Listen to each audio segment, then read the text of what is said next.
Herri, við náðum ekki alveg að klára á föstudaginn, svona ég ætlaði bara að renna yfir þetta svo ég hefði farið yfir þetta því að það er mikilvægt að allavega hafa smá sens á hvað er í gangi þarna. En með dulkóðun, ég ætlum ekki að fara yfir það og það er einhverjir áfangar sem fara nánar í það. En þetta er svolítið alltaf möguleiki þegar við erum að vinna með gögn, er að nota einhverja dulkóðun og þá erum við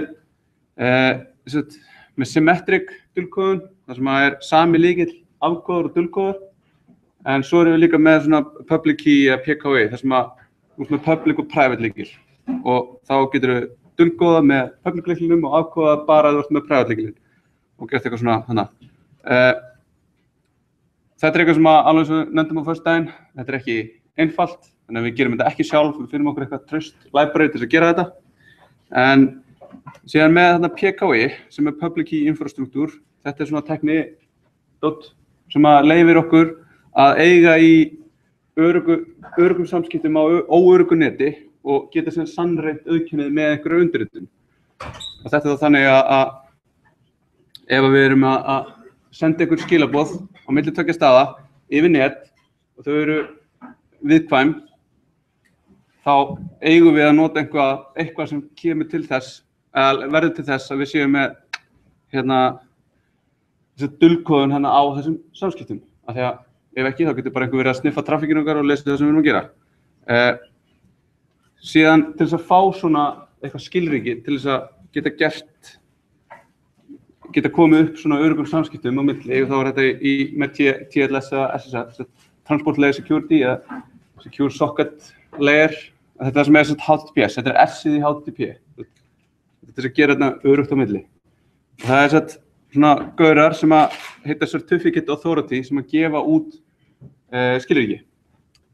Og þú þarft einhverjum nokkur hluti til þess að vera með svona laust solid og þú þarft að vera með solid útfærslu og eitthvað, ég man ekki hvað þetta er. En svo þarft að vera með authentication, þú þarft að vita hver einhver er. Það getur náttúrulega hver sem er búið til public og private lykil og senda eitthvað út og sagt ég er Íslandsbanki. En við þurfum að vita að þetta sé raunverulega Íslandsbanki sem að fékk þetta certificate upprunalega. Og þar koma þessi certificate authority inn í myndina og það sem að þau gera er í raun, ef að ég sem Íslandsbanki ætla að sækja eða einhver banki en fúbankin ætla að fá mig skilríki fyrir fúbanki.is, þá þarf ég að fara og ég þarf að fara í gegnum einhvern prósess þar sem að ég er verifæðar. Það getur verið að þið sendir tölvupóst og eitthvað netfang sem er á slóðunum sem ég ætla að fá certificate fyrir.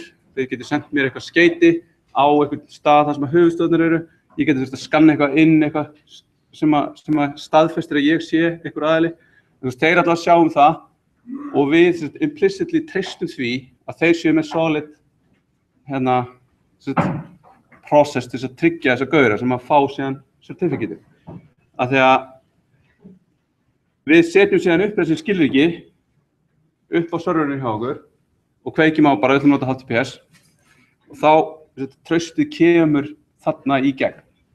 Og það er ekkert eitthvað sem að er endilega best í heimi, af því að ef við skoðum certificatein sem að Windows-vél er með, þau telja tugi ef ekki hundruði af bara certificateum sem að við treystum by default af því að stýrikerfi settið upp, kemur eitthvað Windows update og við bætum við certificate af því að það er nýr gauður sem að má vera með certificate. En þetta er þegar maður fattar þetta, þá er þetta svona vefurinn, öryggi á vefnum er byggt ekkert á svakalega góðum grunn og það er fyrirlestur sem ég vísi frá DEFCON þetta, þar sem einhver gauður að tala um þetta, hvað þetta sé í raun skrítið, þar sem hann er að propósa aðra lausn sem er að gera svona web of trust, svona decentralized trustar setup, en mæli með því að þið hlusta á það. En þetta skilríkin, þau byggja á þessu trausti sem við fáum og það er oft á tíðum ekkert svakalega mikið. Í svona einhver paranoia í manni. En svo náttúrulega getur verið að þetta er alltaf einhverjir sem að eiga þessi skilríki og stjórnvöld einhvers staðar getur bara látið þá koma með skilríki og þá getur þeir interceptað traffík eins og þau vilja. Svo getur einhver brotast bara inn og stólið þessu, eins og Stuxnet ormurinn, þeir brutust eitthvað, hakkuðu bara eitthvað gaur, eitthvað fyrirtæki í Tælandi minnum mig, sem að gat gefið út skilríki og fengu og gátu sænað dræverina sem að voru vírusinn þannig að þeir voru installaðir bara án þess að vera nokkuð að þeir voru, traustið var rétt, þetta fór upp þessa traustkeðju, svo með skilríki, svo með eitthvað milliskilríki og svo ferðu upp keðjuna þannig að þú kemur að rótaskilríkinu. En þetta síðan notar hann Diffie-Hellman til þess að komast að þessum einhverjum symmetric lykkil sem notaður fyrir síðan hvert session. En þetta svona, já, þannig hérna SSL and the Future of Authenticity, þetta mjög góður fyrirlestur og hérna nánar svona hvernig þetta securar tengingarnar okkar og svo þannig sem ég nefndi á föstudaginn, það sem svona fyrirlestur sem farið svona góður að gefa demo hvernig hann brýtur vefi með SQL injections. En ok, það sem var svona helsta fyrir daginn í dag síðan Node.js. Þannig að núna erum við búin að fara yfir POP sem svona bakenda umhverfi. Þau búin að kynnast í aðeins, var mjög hrifinn að því, dreymir í POP örgulega. En Node.js svona meira nýmóðis og það mikið nýmóðis að það kom ekki út fyrir 2009 sem mjög stutt síðan með að við hversu ótrúlega útbreytt þetta orðið. Og það var gert þetta á gaur sem heitir Ryan Dahl og hann sá demo þar sem hann sá svona upload widget þar sem að þú uploadaði einhverju stóru skrá og þú fékkst svona progress bar tilbaka þar sem sagði hversu mikið verið komið og hann fór svona að velta sig fyrir ekki hægt að gera þetta einhvern veginn betur og eitthvað svona voðalegt að hack hvernig þetta var gert og hann svona sá fyrir sér að útfæra svona synchronous I.O. að vera ekki að blokka meðan þú varst að uploada þannig að þú ættir að geta meðhöndla alveg gommu af tengingum frá mismunandi klientum og við erum allir að uploada stórum skjölum og eitthvað svona.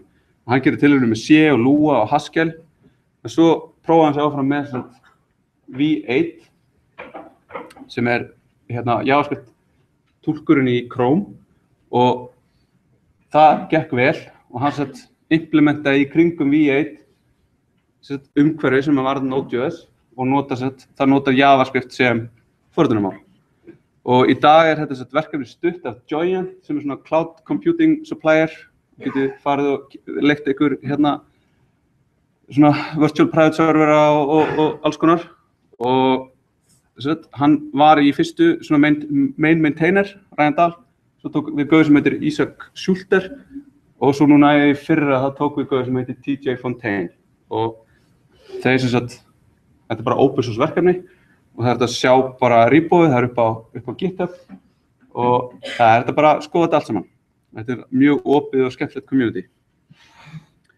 En Node.js ekki forritunarmál, það bara svona plattform eða verkvangur sem byggir á WAF8 og svona með markmiði að búa til hröð skalaleg netforrit.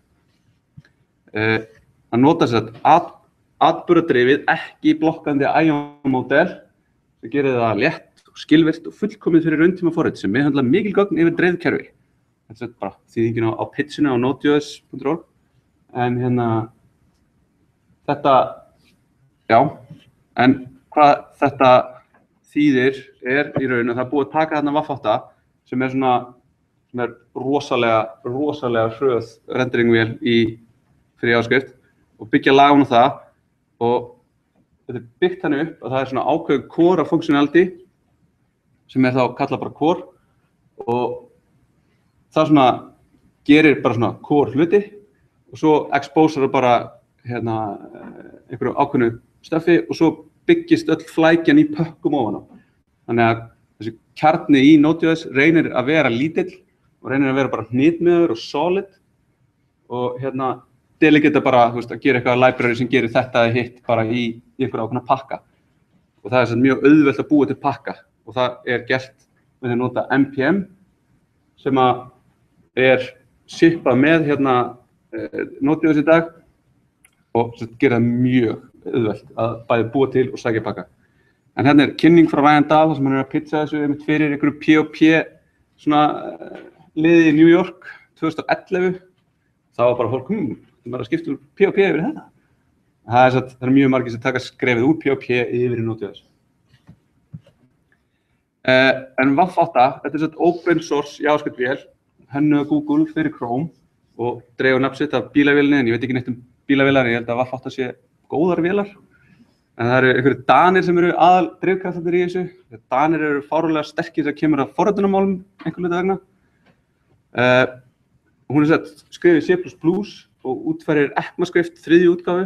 Það er svona verið að færa inn í hana nýrri hluti og núna er eins og við nefndum, við vorum að fara yfir JavaScript, þá er ECMAScript 5 sem er með svona eins og generators og continuations, yield og svona.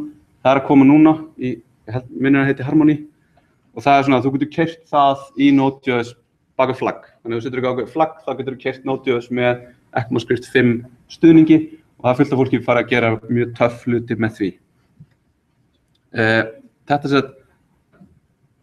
Þessi vaffattavél, hún þýðir JavaScript yfir í vélmál áður en hún keyrir það og gerir einhverju svona með alls konar fáránlegar bestunaraðferðir, svona just in time compilation og eitthvað bara sem gerir þetta mjög hratt og ég held að þetta svona adapti eftir keyslu og svona getur gert fullt af trikkum til að gera hlutina alveg fáránlega hraða og oft þurfum við að svona passa okkur hvernig við skrifum kóða þegar við erum svona á stöðum sem við viljum hraða og það er til dæmis eins og að vera með minna af anonymous functions, meira bara af nefndum functions. En það er svona, við kíkjum aðeins á það eftir svona hluti sem að hjálpa manni. En það er að skoða bara allt það hvernig þessi JavaScript vél virkar hérna hjá Google. En Node.js útgáfurnar eru settar þannig að þær eru svona, það skiptast á að vera stöðugar og svo óstöðugar.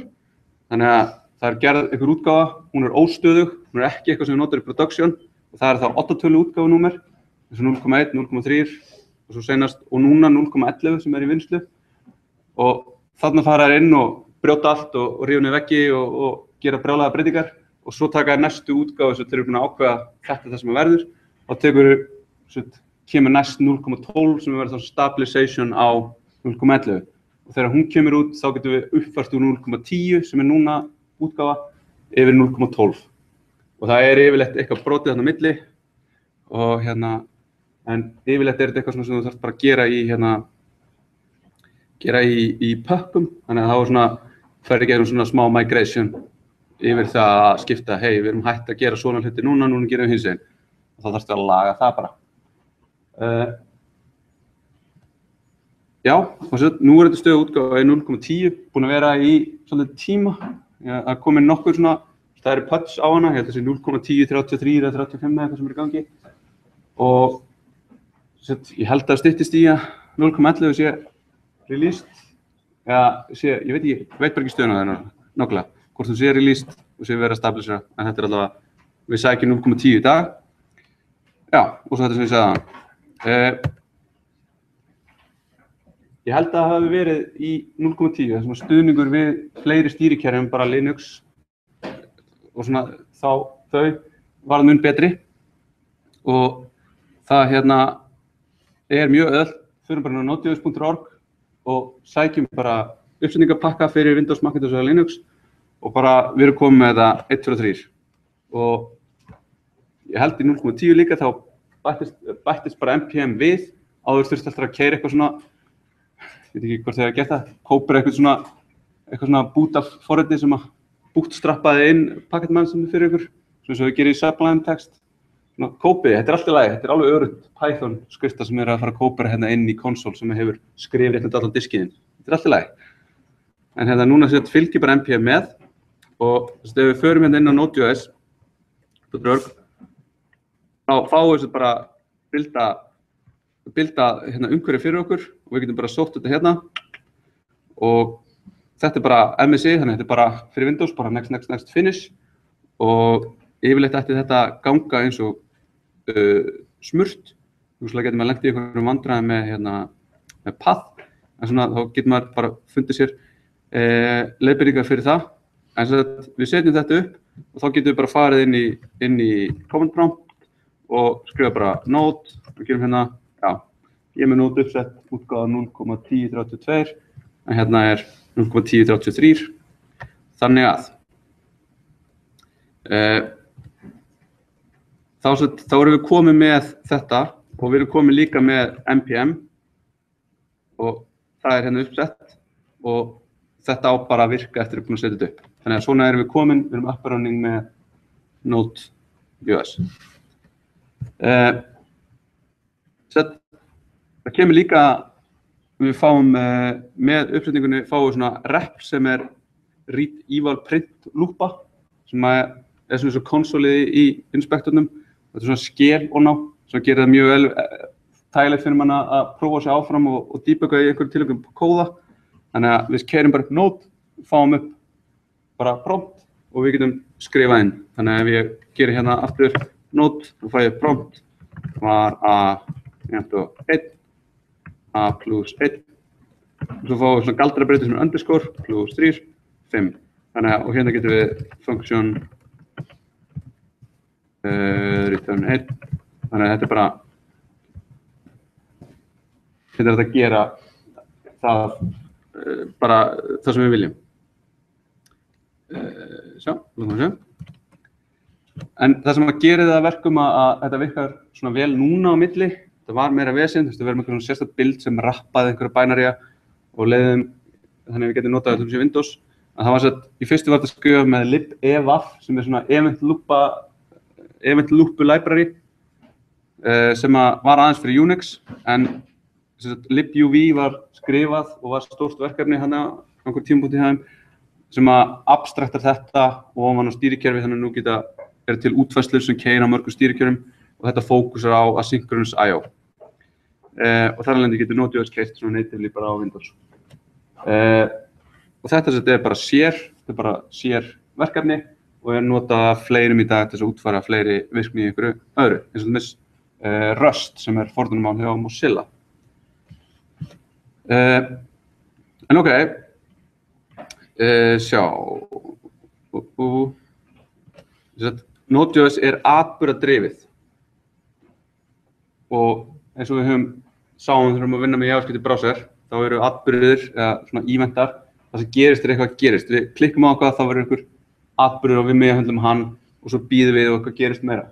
Og þetta byggir ofan á þessari event loopu sem þá þannig að það bara einhver event loopa sem alltaf að keyra og hún athuga bara hvort það sé eitthvað sem þurfa að gera. Og það það þannig yfirleitt að við skrifum eitthvað, þegar þetta gerist, þá keyrir við þetta og þá þetta yfirleitt eitthvað callback fall og þá allir getum við sagt lest þetta af disk og það fer eitthvað á lest disk og við höldum áfram og svo kemur þetta tilbaka og það haldið utan það fylgst með fyrir okkur alltaf þegar stýrikerfið búið að lesa. Þannig að við forritið okkar, það ekki að bíða eftir því að hlutir gerist. Þeir eru asynchronous. Synchronous lestur og skrám væri það, ég les eitthvað skjal, ég býð þangað til að búið og þá execute ég næstu línu og næstu línu og næstu línu. Sem svona það sem við lærum yfirleitt í svona procedural forritun, að við erum bara að keyra instructions bara línu fyrir línu, þangað til við klárum forritið okkar. Við köllum við ykkur fall og þá eru fallin bara línu fyrir línu. Og svo fyrir út úr fallinu og höldum áfram línu fyrir línu. En þarna verður þetta svona margir þræðir sem fara í burtu og getur svo orðið, svolítið svona öðruvísi hugsun. En í core virkninni þá eru allar aðgerðir sem taka ykkur tíma, þær eru með svona taka við callback. Þá getum við kallað eitthvað og við sjáum dæmi það eftir, þannig að þetta verður skýrist aðeins. En svona út úr bóksunni þá keyrir Node.js bara í einum prósess. Það út af því að CPU yfirleitt ekki það sem að takmarka það sem við erum að gera, heldur það að fara yfir networkið eða tala við eitthvað og þannig að það keyrir bara í einu prósess. Þannig leiðu þú blokkar, þá blokkaru alla keyslunar hjá öllu. Þannig að þú ert með einhvern server sem á að taka við requestum frá bara internetinu og þú blokkar við það að lesa eitthvað skjal eða eitthvað gerist og þá bara blokka allir og það bara unresponsive. Þannig að það mjög erfitt og yfirleitt bara virkar ekki að vera að skrifa þetta svona synchronous kóða.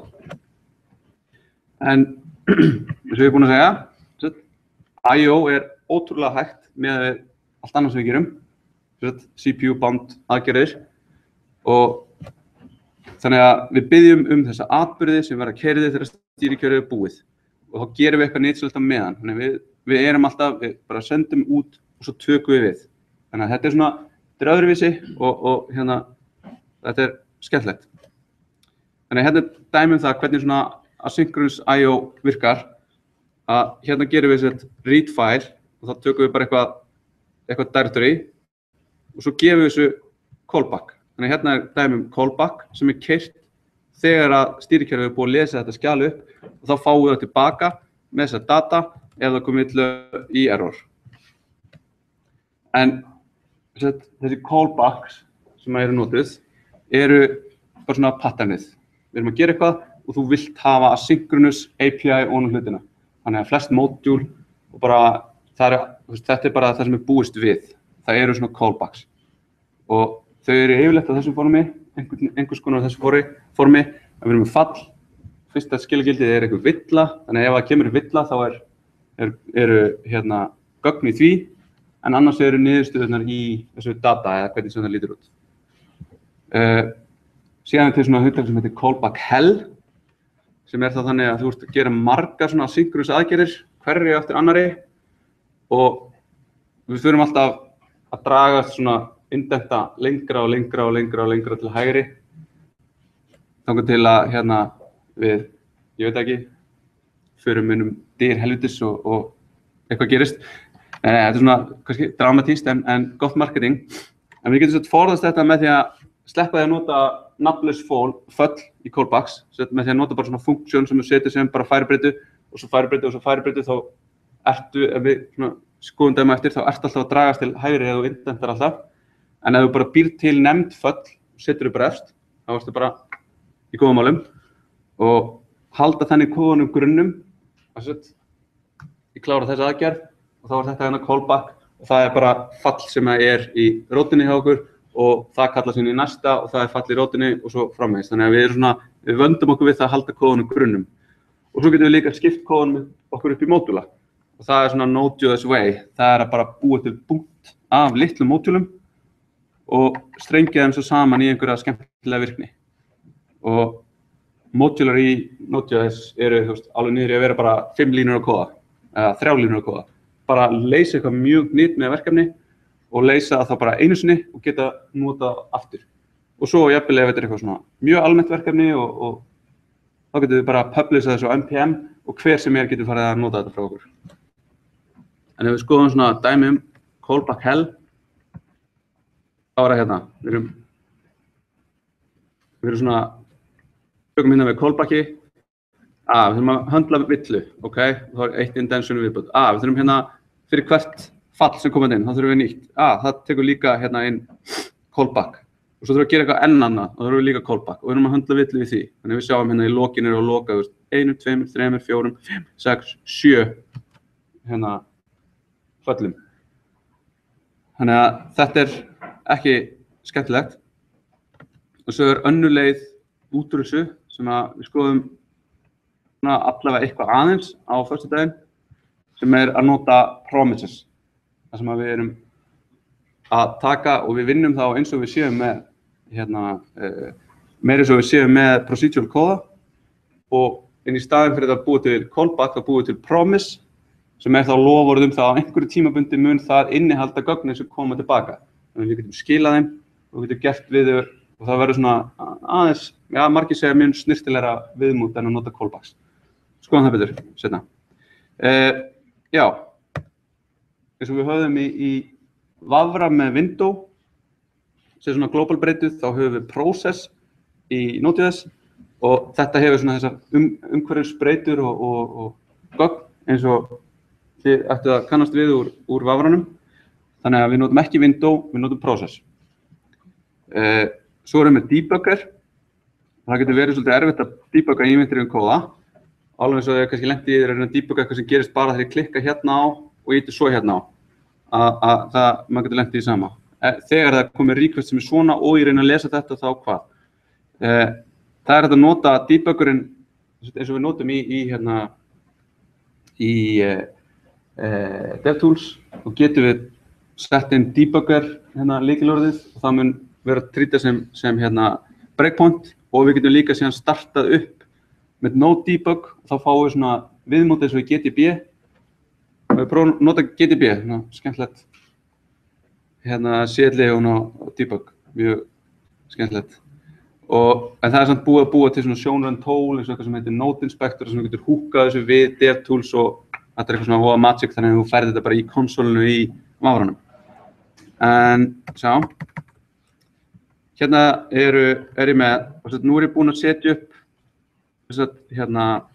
Node.js sem ég og ég er með build system sem heitir Node.js og það sem það gerir er bara að taka þetta og túlka þetta með Node. Þannig að ég get gert svona, bara Ctrl+B, builda þetta og nú prenta ég út bara process.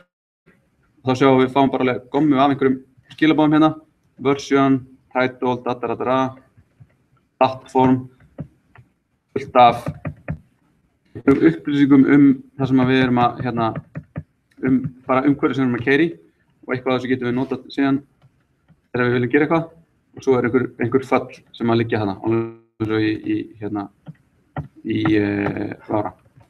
En við skoðum debug. Þannig að setja ég inn svona debugger statement og já, nú klikka ég á að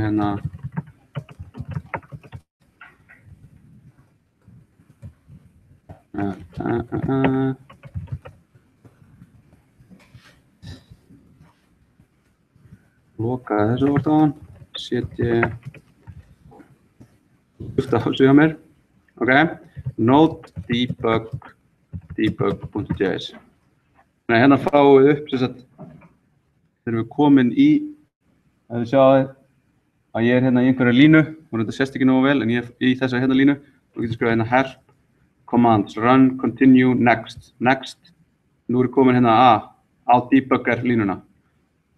Og þú getur gert next, return A, next. Þannig að ég get steppað í gegnum kóða B. Þannig að þetta er ein leið til þess að steppa í gegn. Nú erum við búin. Nei, nú erum við komin einhvert inn í Node.js bara. En gerum bara continue og þá erum við búin. Þannig að, nei, sé. Þetta er þetta debugga sig í gegnum þetta svona. En þetta er ekkert sérstaklega spennandi eins og við kannski sjáum og þá fáum við villur ef við gerum einhvern óskunda af okkur þá fáum við eitthvað stack trace eins og unexpected token og þú veist þetta kemur einhvers staðar úr bara djúpt úr Node.js svo sjáum við þetta kemur Node.js debug.js línu 9 þannig að það er hér, ég get lagað þetta þá verður þetta betra. Síðan ef við erum með anonymous fall, þá verður stack trace og eitthvað bara, það var eitthvað anonymous fall, sem kallaði eitthvað anonymous fall og þar var illa. Þannig að það er eitthvað sem við sleppum líka við ef við nefnum föllun okkar, og þá heita þau öll bara eftir því nafni sem við gáum því.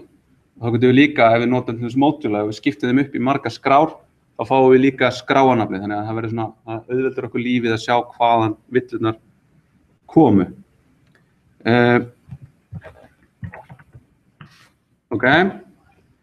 Svo dæmi sem er bara beint á forsíðunni á node.js.org er bara vefþjónn í Node.js og það sem hann er bara við byrjum á því að við requireum HTTP. HTTP er eitt af þessum módulum sem er í core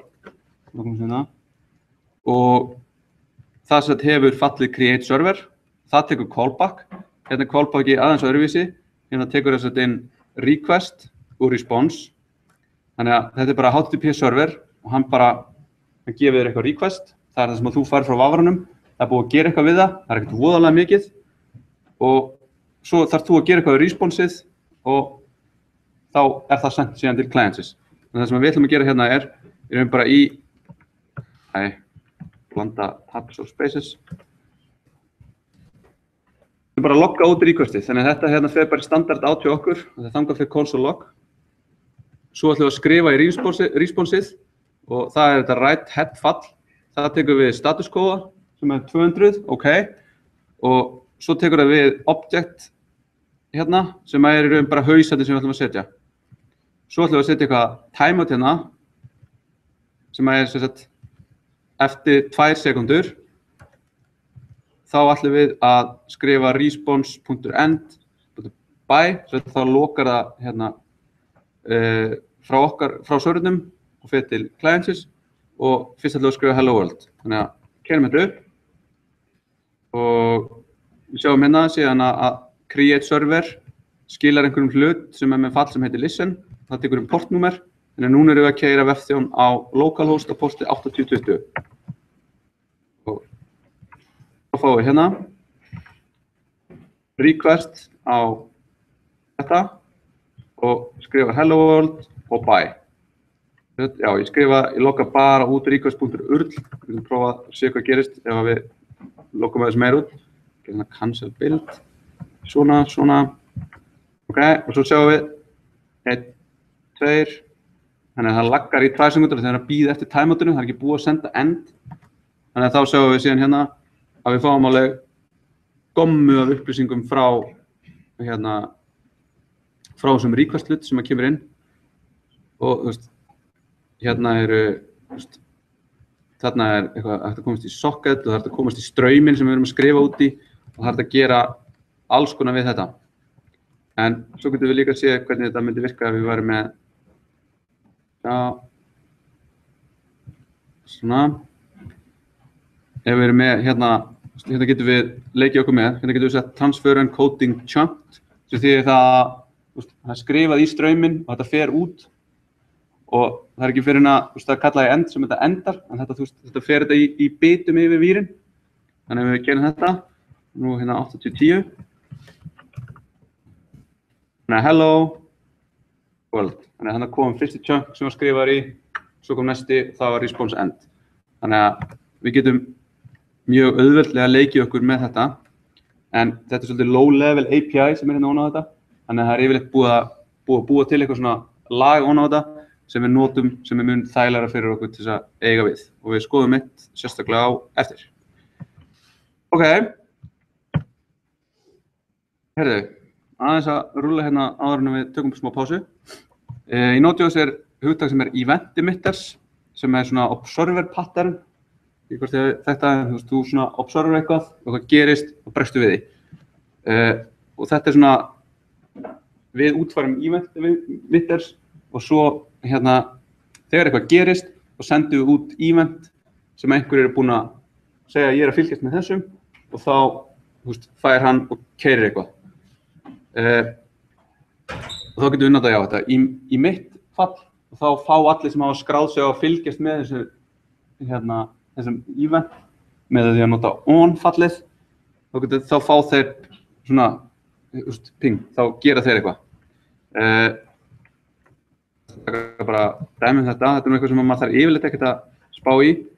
En hérna eru með events og util og hérna ætlum við að búa til eitthvað function pulse. Þannig að þetta er hérna, sjáum við skýrið það með stórum, þannig að þetta er constructor og við köllum hérna í super, eða þannig, köllum í events emitter með þessu og svo erum við með eitthvað fall sem heitir pulse og þegar við köllum í pulse þá emittum við einhverju og gerast eitthvað, þá verður þessi pulse sem til og svo erum við með fall hérna sem heitir start og það sem hann gerir er bara á einhverju ákveðnu intervalli sem gefið upp og þá sendir það frá sér pulse og svo erum við með stopp sem bara clear þetta interval, ok? Svo hérna svona util fall sem útfærir þetta prototypu inheritance, þannig að þarna látum við pools erfa frá events.event-mitter, þetta lagar prototypu-keðjuna, setur konstruktor og svona, ok? Búum við til nýjan svona pulse-gaur og við ætlum að segja að þegar hann pulsar, þá ætlum við að logga út eitthvað pulse og svo þegar það komið eitthvað ákveðið þá stoppum við. Og svo segjum við, gerum þetta á 1000 millisekúndna fresti, eða á hverju sekundu, þá fáum við púls og svo hættir hann eftir 3. skiptið. Þannig að þetta svona mjög einfalt og svona konkrétt dæmi, en þetta hægt að nota til þess að húka sig inn í síðan eitthvað annað og láta vita þegar eitthvað gerist.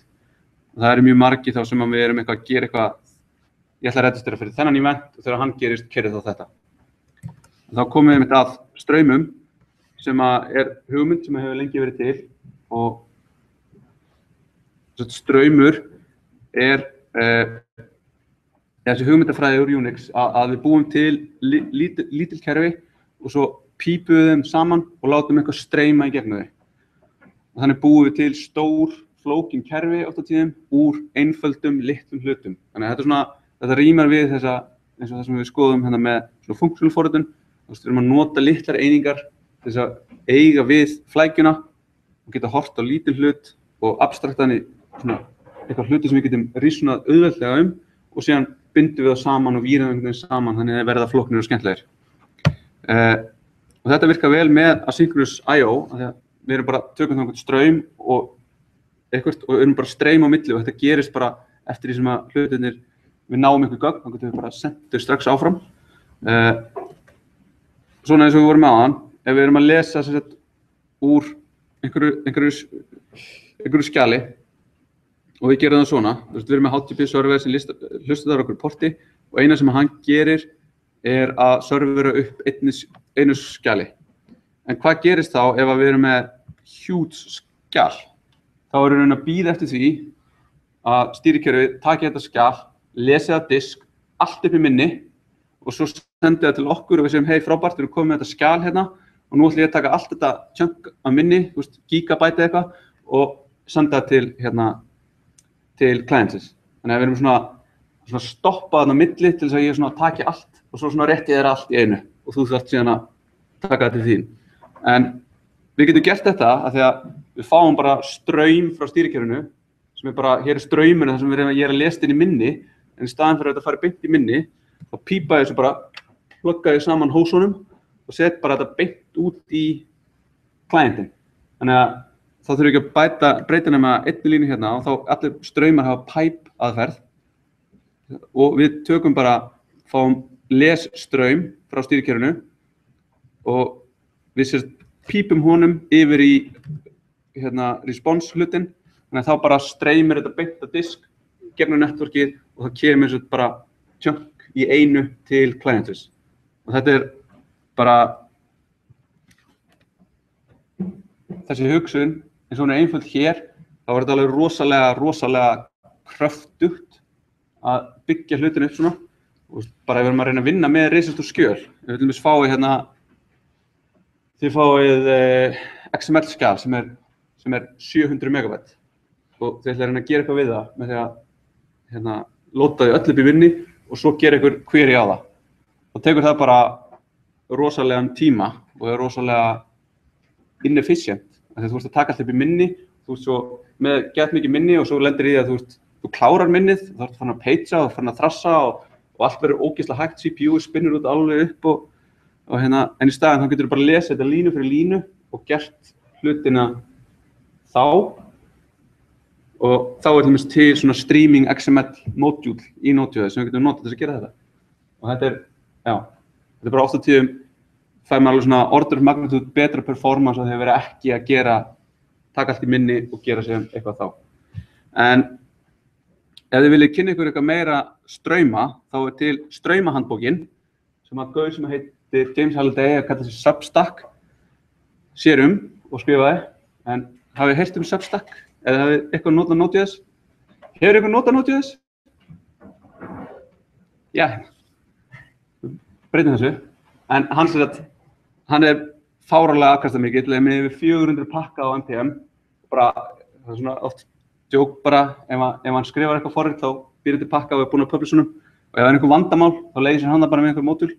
En hann heldur út í Stream Handbook, sem er bara repo á GitHub, þar sem hann er með allt sem þú þarft að vita, þú þarft að vinna með strauma í Node.js. Og hérna er bara þessi fyrstu dæmi sem ég tók, og svo er bara farið yfir þess að gerðir af straumum. Við erum með lesanlega, skrifanlega, einhverja svona transform strauma sem breyta einhverju og duplex strauma þar sem við getum verið að tala fram og tilbaka og svo svona classic strömmar sem voru áður en að Stream 2 sem svona nýja viðmótið í Node.js kom og hérna bara farið í gegnum þetta. Þannig við ætlum ekki að fara neitt gífurlega djúpt í Node.js, en ef þið gera það, þá þetta alveg eitthvað sem mjög recommended lesning til þess að læra betur á þetta allt saman. En nú skulum við taka smá pásu.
Já. Herri, já. Ég var hérna með vídeo sem þið bara horfðu á heima. En þetta brilliant vídeo. Þetta svona Brian Kernighan að fjalla strauma í þetta vídeoi sem var gefið út af AT&T um Unix 1982. Þannig að 32 ára gamalt. En filosófían heldur alveg vatni í dag og alveg brilliant og bara, þú veist, töff hvernig hann sýnir þetta. Þannig ég mæli með þessu. Og þetta svona gaurinn annar af meðhöfundum C-bókarinnar, sem svona hvít bók með stóru bláu C og hann frábær kall, sko. Dennis Ritchie hinn höfundurinn, já. Og hann lést fyrir 2 árum eða eitthvað. En hann líka maðurinn sem skrifaði fyrsta Hello World forritið. Þannig að hann svona margt sem hann búinn að komplisa. En ok, næsta sem ég ætla að fara yfir, ég ætla að sjá hvort það var einhver dæmi hérna sem að byrja að glemma mér. Bara svona Hello World.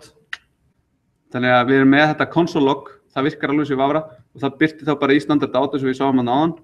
Og sjá hvað erum með eitthvað meira spennandi hérna. Við erum með þessi set timeout og set interval til þess að gera hluti sem gerast á einhverju tímabili. Þannig að hérna erum við bara að segja hæ út í ávandarleikann. Það getur skemmtilegt. Ætti því. Svo erum við að lesa upp gögn. Þannig að hérna erum við að nota þetta, bara lesum þetta upp í ekki í straum, heldur bara biðjum stýrikerfum að lesa upp eitthvað og senda okkur svo gögnin. Þannig að hérna erum við með eitthvað hello.txt, það hello world í því. Þannig að hérna sjáum við að við bíðum, það lesið og svo loggum við út gögnin úr þessu sem það bara textin í skjalinu. Og svo ef við reynum að ná í eitthvað skjal sem ekki til, þá fáum við hérna error. Þá fáum við þennan error hlut og hérna hann fylki, það sem í raun error og end sem bara kemur, þetta bara heitið á einhverju villu úr Unix eitthvað, mjög lesanlegt og gott og við sjáum hérna hvað klikkaði. Það klikkaði end við að lesa þetta skjal. Já, hérna erum við svo með, þetta bara opna svona streymandi vefþjón sem að streymir textanum úr þessu lorem.txt sem bara lorem ipsum yfir í vafran. Þannig að þá getum við farið hérna, ég sé ekki neitt hvað ég gera, localhost.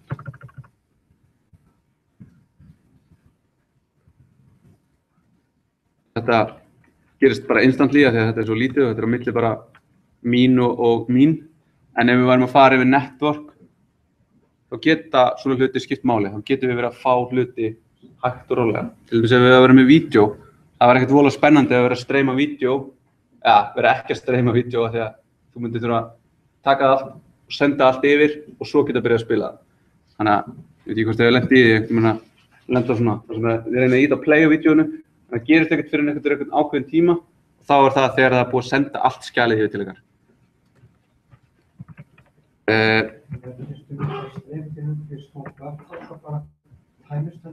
Jú, undirliggjandi, það ekki bitandi streym, ekki svona 1.0.0.1.1 yfir, heldur það eru svona buffer útfærslur þarna bakvið sem í raun, sem bara svona, eru abstraktar í burtu bakvið þetta streyma hugtak.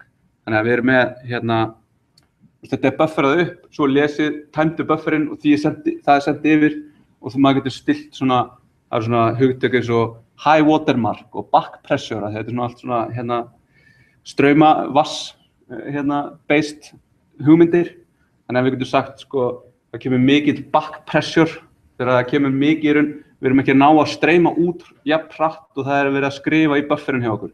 Þá getum við þurft að setja pásu á það að fá gögnin og svona alls konar pælingar í þessu. Það farið tiltölulega vel yfir þetta í hérna stream handbook.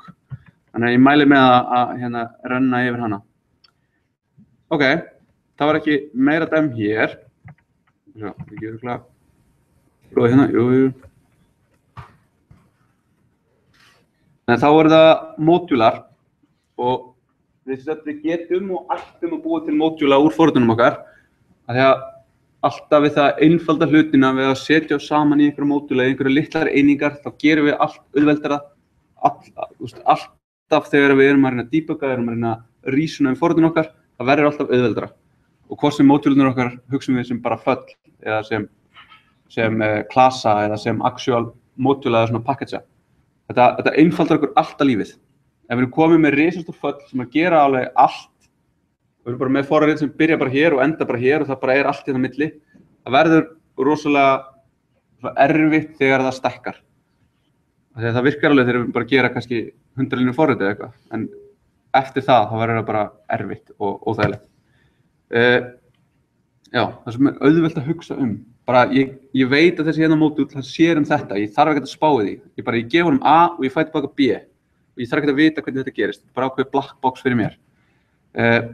Já, eins og við nefndum á, þá koma nokkru módúlar með Node.js, en við getum líka að skrifa okkur eigin og við getum sótt á gegnum NPM.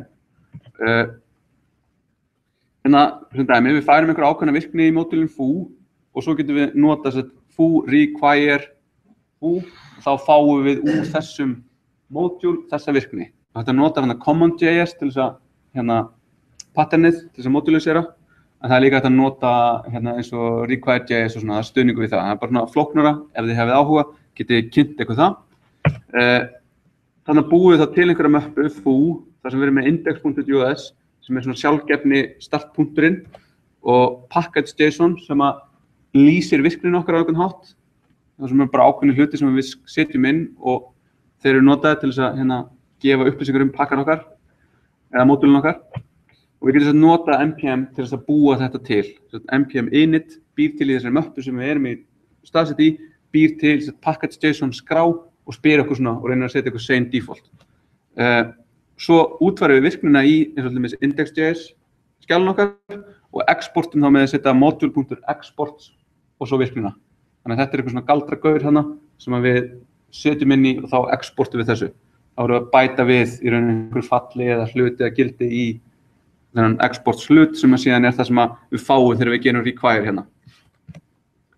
En npm stendur fyrir Node Package Modules og þetta er opinberi pakkastjórinn fyrir Node.js og fylgir þetta með og hann gerir okkur það mjög auðvelt að sækja og gefa út módúla af Node.js forritum eins og ég er búin að segja 5 sinnum núna.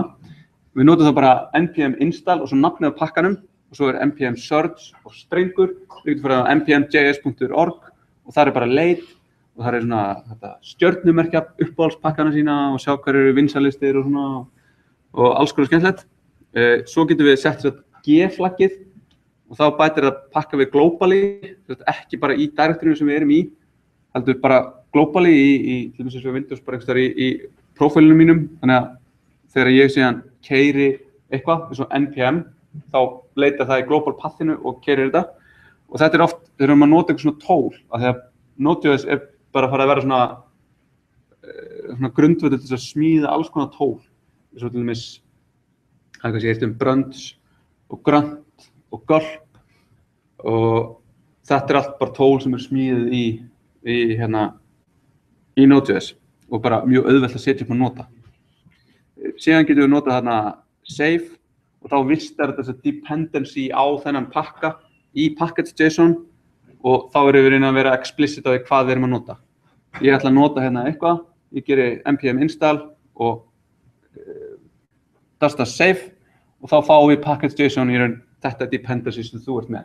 Og þá getur þú, ef þú sækir þetta, þá þarftu ekki að sækja alla pakkana, þá þarf ekki að shippa mínu módúl með öllum módúlum sem ég depend á, heldur bara segja ég er að depend á þetta, þú fær síðan installunum, gerir npm install og ef þú setur ekkert fyrir aftan, þá kíkir hann í package.json, sér, já, hérna er dependency, er ég búinn að sækja það? Nei, sækja það, hérna er annað, sækja það.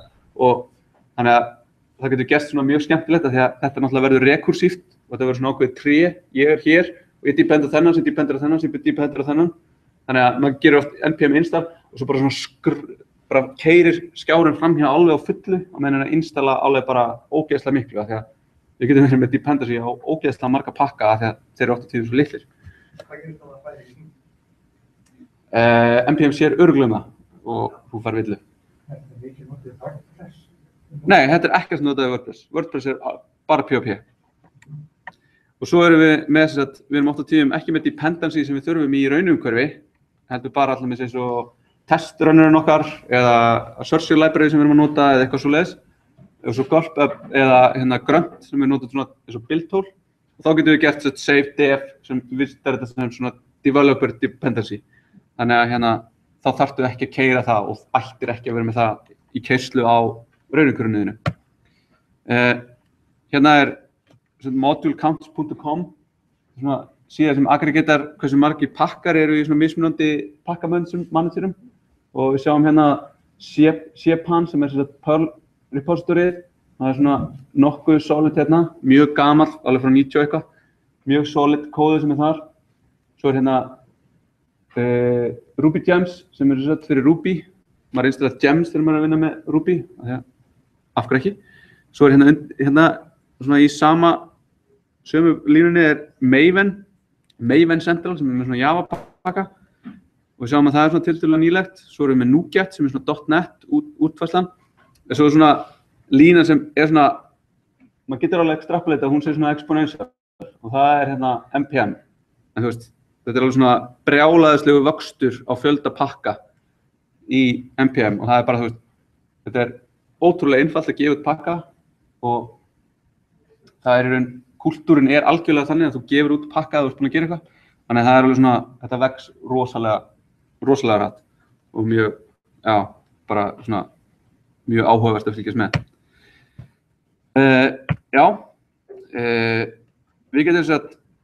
Við getum búið til okkar á módula og við getum installað bara eins og við gerum með aðra og þá þurfum við aftur að útfæra þetta þannig. Þetta blandast næst saman svona, þetta package station notað bæði bara þú veist þegar við erum að búið til pakka hjá okkur og þegar við erum að búið til pakka sem við ætlum að publisha og það var þú veist, ef þú ætlar að setja eitthvað upp á NPM þá þarftu að vera með readme.md er markdown sem er svona bara textaformat til að skrifa skjölun í eða bara skrifi og svo þarftu kóða og þú veist það er jafnilegt að gera þetta, vera með svona private npm repo þar sem að þú ert í raun, þú sem fyrirtæki eða eitthvað fyrirtæki ert að búa til pakka að dreifa þeim innan fyrirtækisins en það ert ekki að publisa þeim út á interneti þannig að þú getur notað þetta bara sem tól svona fyrir þín verkefni líka. Sjá, ég ætla að taka hérna áður fyrir mig þetta til eitthvað modules. Hérna erum við með eitthvað foo, það er í hvað eru foo2, í hvað eru foo2 og foo3, í hvað eru foo3. Bara mjög kontræðið og skemmtilegt dæmi. Hérna þetta eina sem það gerir er að exporta strengnum high. Þannig að ef við erum þetta svona, þá fáum við ekki neitt. Yay! Sjá. Það gæti verið eitthvað bilað. Sjáum hvað hinni gera. Ok, þessi virkar. Gæti verið gamalt dæmi sem við erum með hérna. Já, hérna erum við með package JSON og það sem að þetta main attribute skilgrein hérna í raun svona entry point. Þetta er main fallið okkar og eða main skjalið okkar. Þannig að fyrsta skjalið er foo.js. Þannig að þá er það foo.js. Það exportar hérna, þá fáum við high 2. Það er það sem við prentum út hérna. Svo erum við með bara þennan þriðja. Hann er alveg eins, nema hérna erum við með þessi markdown skjal og ef þið eru einhvern tímann að skrifa, skrifa skýrslu eða eitthvað og hérna viljið skila inn í svona snirtilegra fítni eins og með LaTeX eitthvað og getið skrifað bara markdown, náðu okkur sinni tólu sem þess Pandoc og hérna breytt bara compilað markdown yfir í Pandoc og það er ótrúlega awesome. Það er bara, ég mæli sterklega með því. Ef það einhvern veginn farið í baráttu við Word, bara never again.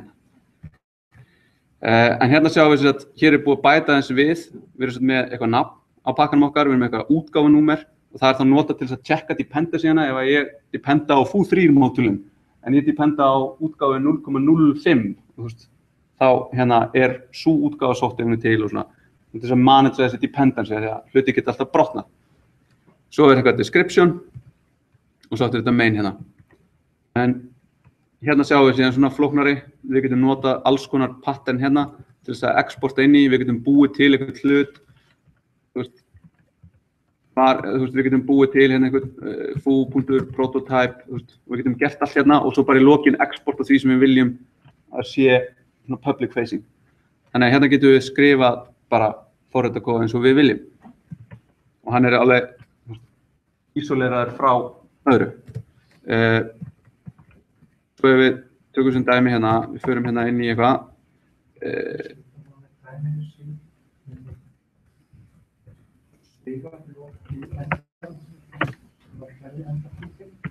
Já. Já.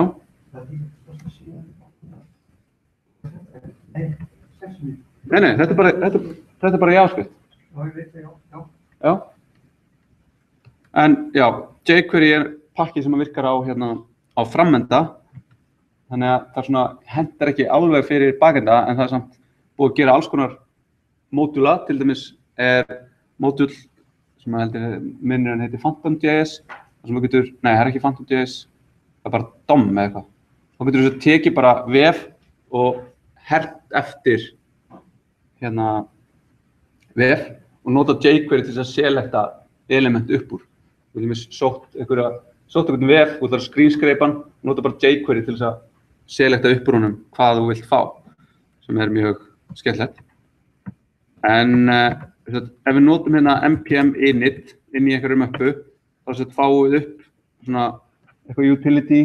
This utility will walk you through creating a package.json file. Þá getum við sagt bara npm test, það er flott nafn, bara byrjum í útgáfu 0.01, entry point, default er index.js, hendum því bara, test command, hvaða kommanda á að nota til þess að keyra test. Þá getum við nota npm test og þá finnur það bara, þú ert að nota þennan testrunner og keyrir hann. Segjum bara við verum búin að setja Mocha sem er svona testmódul. Git repository er ekkert keywords, test. Author, Óli. License, ok. Þá sjáum við að við erum komið með þetta. Og þá sjáum við við erum komið með package.json og ef við gerum type, þá er þetta bara og svona, og svo gerum við, nú ætla ég að ná í Mocha og gerir svona save dev og núna er hún að sækja.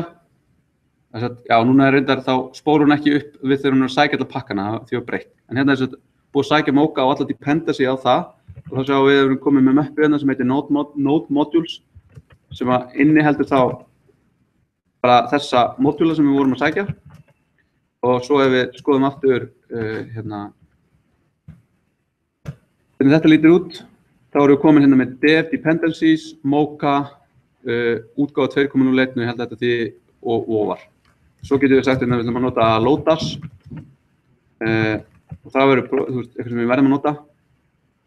Og nú er það komið, þá getum við aftur kíkt þá sjáum við Lodash 2.4.1, svo getum við bara 1 node modules. Shit, ég held þessi ekki með hlustaki. Er einhver með Dell hlustaki? Engin. Nei, við erum bara í góðum málum Ég hef 4 mínútur og það eru korter eftir. Snúum okkur að öðru. Við tökum þetta bara á föstudaginn. Express, það er sem að næsta verkefni ég á að fara. Er engin með Dell hlustaki? God damn, Acer. Okkur Dell krakkar. Express er svona web application framework fyrir Node. Það er smátt í sniðum, en það notar svona middleware sem við munum kíkja líka aðeins yfir á í næstu viku þegar við förum yfir svona framework og hvað þau gera. En það nota einu svona connect middleware sem er svona library, en í dag er það bara mjög þunn virkni og síðan bætt við hana með því að sækja okkur ný og ný middleware. Þannig að middleware er svona hugbúnaður sem að tengir einhvern forrit við einhver önnur forrit og í svona frameworkum þá er þetta yfirleitt þannig að þú ert með eitthvað request sem kemur inn og svo setjum við upp svona einhvern stakk fyrir damn it!